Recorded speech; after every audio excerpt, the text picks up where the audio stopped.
Hi guys, હું છું Paresh Gavit, athletics trainer. મિત્રો, આજે આપણે કરવાનું છે સ્ટ્રેચિંગ.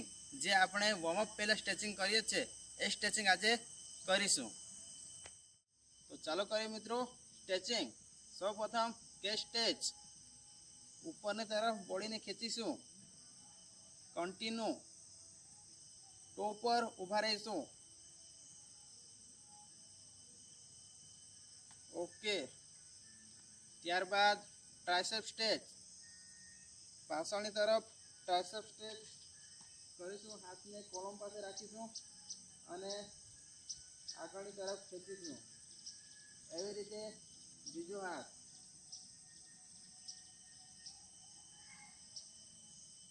ઓકે. Shoulder stretch. શોલ્ડરને સાઈડમાં લઈ જઈશું અને પુશ કરીશું બીજા હાથથી. Okay. Change.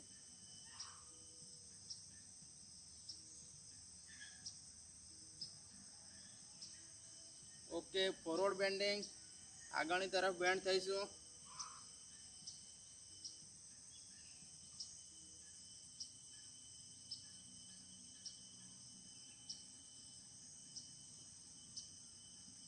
Okay.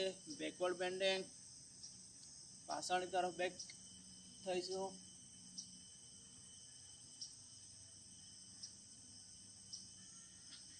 Okay. Change. Lateral bending.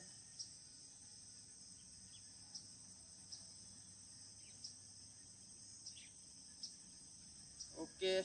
Change.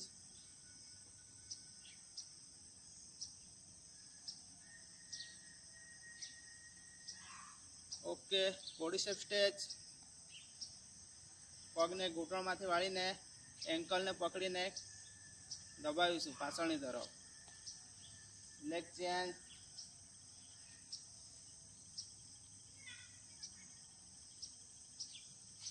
Okay. Gluteus stretch.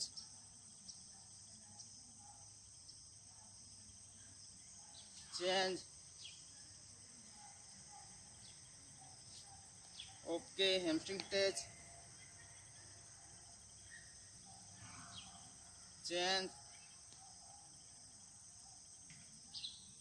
Calf stretch. ઉપરની તરફ એન્કલ રાખીશું અને તેને ટચ કરીશું. Okay. Leg change. Okay. Ankle inversion, eversion, dorsiflex, plantarflex. Okay. Change. Inversion, eversion, dorsiflex, સાટાફ્લેક્સ. મિત્રો, દરેક સ્ટ્રેચિંગ 20 થી 30 સેકન્ડ સુધી હોલ્ડ કરીને રાખવાની છે. એ વોર્મઅપ પહેલાં આપણે સ્ટ્રેચિંગ કરવાની છે, જેથી કરીને વોર્મઅપમાં આપણે ઇન્જરી ન થઈ શકે. તેથી આપણે આ સ્ટ્રેચિંગ કરવી ખૂબ જ જરૂરી છે. Thank you.